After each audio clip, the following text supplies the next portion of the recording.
another video review, and today we're going to be taking a look at the WWE entrance greats, Undertaker, the dead man himself. Few characters in the history of the WWF captivated me as much as the Undertaker did when I was a child. The Phenom, the Dead Man, whatever you choose to call him, the Undertaker embodies all of those names. One easily can make the argument that while Hulk Hogan put wrestling on the map and Stone Cold and guys like that saved it, the Undertaker, through the years, gave people something to come back to all the time. Now, as you can see, he comes in this nice open shell. A very nice display piece if, the box wasn't all that damaged. I got this from ToysRUs.com, and it was originally all crunched in like that, which I had to pop back out. So luckily I don't keep my figures in their case.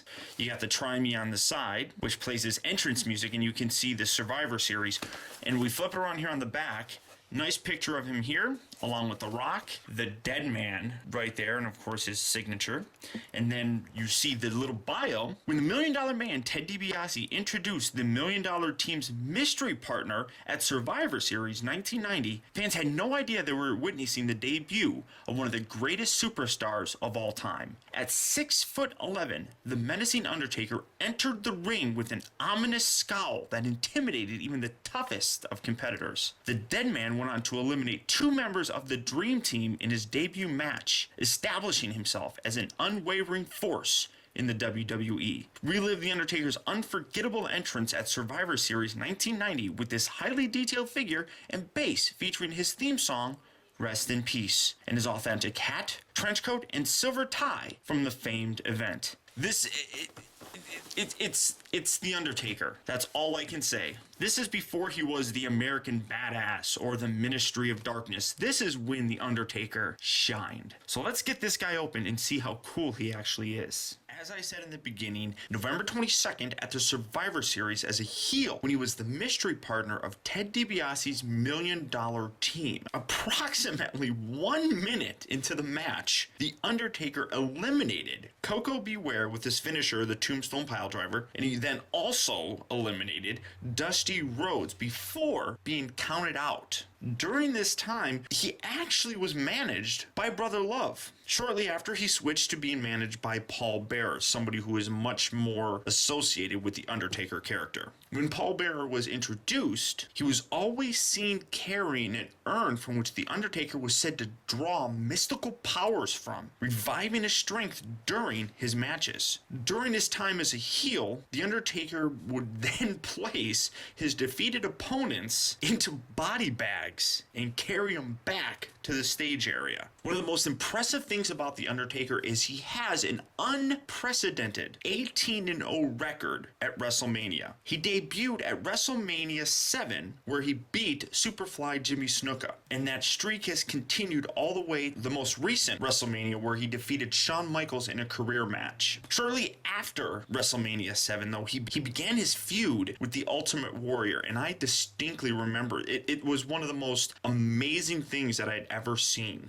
During an episode of The Funeral Parlor hosted by Paul Bearer, the Undertaker attacked the Ultimate Warrior and locked him into an airtight casket. I remember vividly when they came back from commercial, they finally got the casket open and there were claw marks as the Ultimate Warrior was trying to claw his way out. It was one of the most amazing things I'd ever seen at that point. After a year of battles with the Warrior, Randy Savage, Sid Justice, Sergeant Slaughter, and Hulk Hogan, he defeated Hulk Hogan to win his first WWF Championship at Survivor Series and became the youngest WWF champion in history, until eventually having that record broken by Yokozuna. One of the other real memorable events took place during, I believe, the Royal Rumble of 1993, which featured the casket match between Yokozuna and The Undertaker. Now, Yokozuna actually defeated The Undertaker and put him in the casket with the assistance of several other wrestlers, winning the match. Then, The Undertaker's spirit appeared from inside the casket on the video screen, warning that he would return. It was at WrestleMania 10 that Ted DiBiase introduced an Undertaker back to the WWF. However, this Undertaker was played by Brian Lee, who's an impersonator, and led to the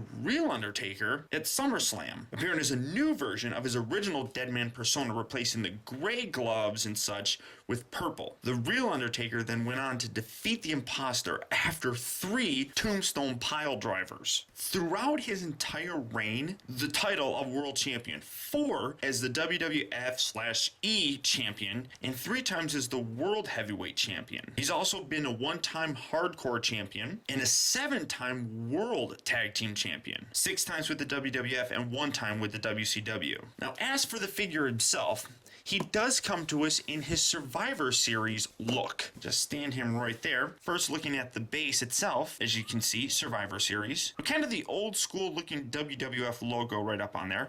On the bottom, this is where the batteries are contained, and this is the little switch that switches it from demo, which is where we hear this,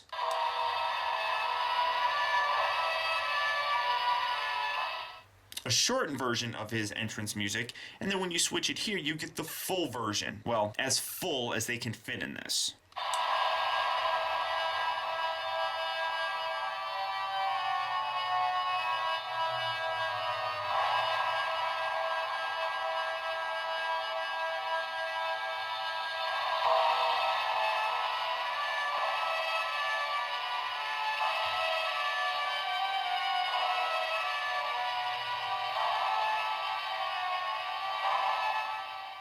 Easily one of the coolest entrance musics I have ever heard. I love that song. I really do wish it actually elongated a little bit more, where you have the tolling of the bells more at the beginning of it and it goes through to the actual music. But it's still a nice display piece and a very nice stand. Onto the figure, as you can see, he does come with his black robe or trench coat.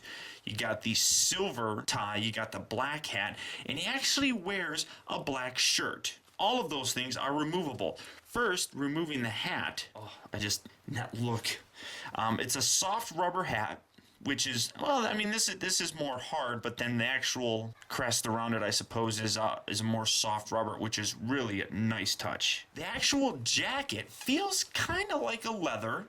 It's very nice, and I absolutely love the way it looks. And the face, this face, of all these figures, some of these faces are just better, and that one is the Undertaker.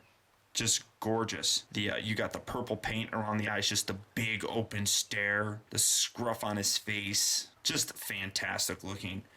Absolutely fantastic. Now, the jacket does remove. Kind of get the hair out of the way here. You can pull the jacket down, and it's, this nice cloth. It really does feel like I now have Barbie dolls in my collection. And then you have the figure himself.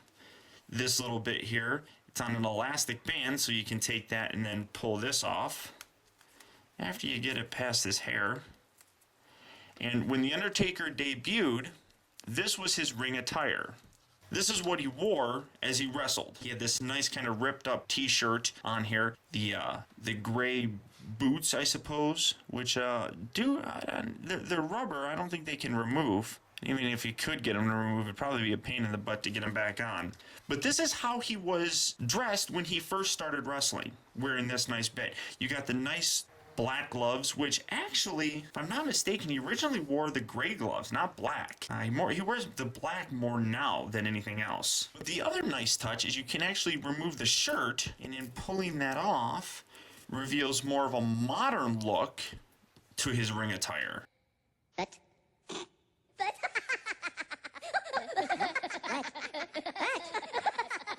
okay, guys. And this is how he typically dresses now when he wrestles. But he still has the old school look to him.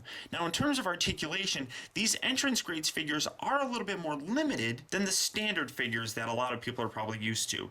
The biggest difference being is he doesn't have an ab crunch, which I actually prefer. I like this because it doesn't have that goofy looking break in there that, in my opinion, kind of distracts from the overall look of the torso. In terms of his other articulation, his head is on this ball joint, so you get a good range of motion there.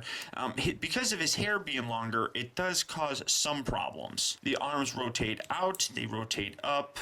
You get a nice rotation there at the upper part of the bicep. It bends at the elbow, rotates at the wrist, and bends back and forth. And I really like the way they actually paint the hand and have this little section right here, which it does look like this is kind of removable, so you can kind of slide that down, but it creates a nice sense of illusion there that he's wearing one long glove and it's all one piece. Same on the other arm, and you can see he has got more of an open hand on this arm than on this one.